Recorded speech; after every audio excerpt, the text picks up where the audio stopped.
பசுமை நிறைந்த சோளம்பேட்டை கிராமம். அங்கே வாழ்ந்த மக்கள் எளிமையும் அன்பும் கொண்டவர்கள். பவுனம்மாள் என்ற பாட்டி. அவளின் உயிர் கோபி, பேரன் கோபி.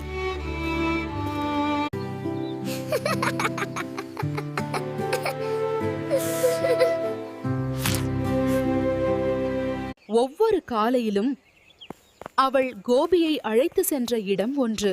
அதுதான்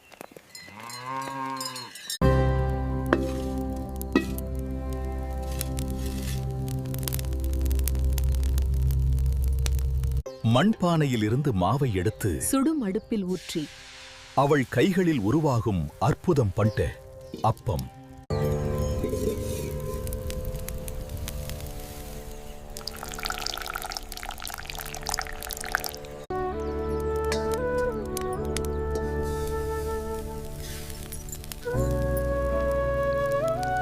அந்த அன்பான கைகளால் கோபிக்கு உணவளிக்கும் பாட்டி பவுனம்மாள்.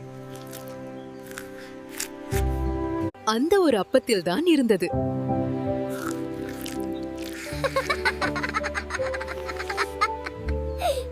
சில நினைவுகள் வாழ்நாள் முழுவதும் மனதை நிரப்பும்.